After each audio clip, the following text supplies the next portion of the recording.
திருமகள் TV பல்சுவைகள் படைக்கும் பாசறை.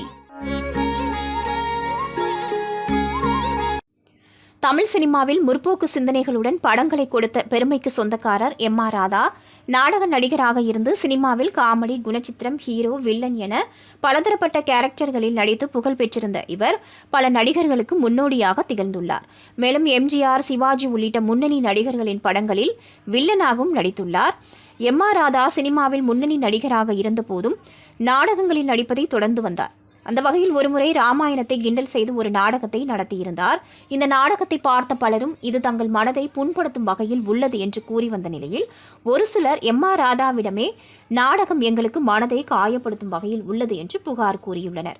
இதை ஏற்றுக்கொண்ட எம்.ஆர். ராதா அடுத்த நாள் இந்த நாடகத்தை பார்க்க வருகிறவர்கள் வரலாம், ஆனால் தங்கள் மனம் புண்பட்டுள்ளதாக உணரும் எவரும் இந்த நாடகத்தை பார்க்க வர வேண்டாம், அவர்களின் காசு எனக்கு தேவையில்லை, இதை பொருட்படுத்தாமல் நாடகத்தை நீங்கள் பார்க்க வந்து உங்கள் மனம் புண்பட்டால் அதற்கு நான் பொறுப்பல்ல என்று ஒரு போஸ்டரை அடித்து ஒட்டியுள்ளார்.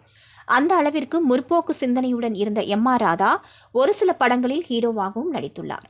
அந்த வகையில் இவர் நடித்த இரத்த கண்ணீர் திரைப்படம் இன்றைக்கும் இந்த படத்தை தாண்டி ஒரு படம் தமிழ் சினிமாவில் வெளியாகவில்லை என்று சொல்லும் அளவுக்கு பெரிய வெற்றி படமாக அமைந்து இன்றும் பேசப்படும் ஒரு படமாக நிலைத்திருக்கிறது.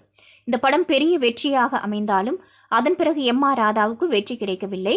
இதன் காரணமாக மீண்டும் நாடகங்களில் நடிக்க தொடங்கிய எம்.ஆர். ராதா அதில் கவனம் செலுத்தி வந்தார். அந்த சமயத்தில் காமெடி மற்றும் குணச்சித்திர நடிகரும் தயாரிப்பாளருமான வி.கே. ராமசாமி ஒரு படத்திற்கு கதை எழுதி அதை தயாரிக்க முடிவு செய்துள்ளார்.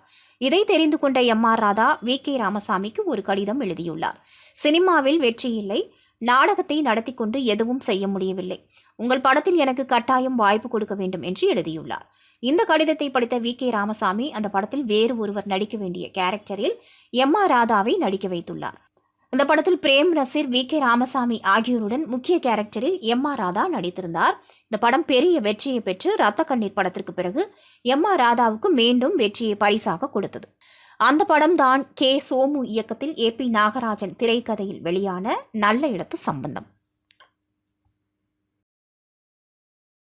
திருமகள் டிவியை லைக் செய்து உங்கள் நண்பர்களுக்கும் ஷேர் செய்வதுடன் சப்ஸ்கிரைப் செய்து ஆதரவு தாருங்கள்.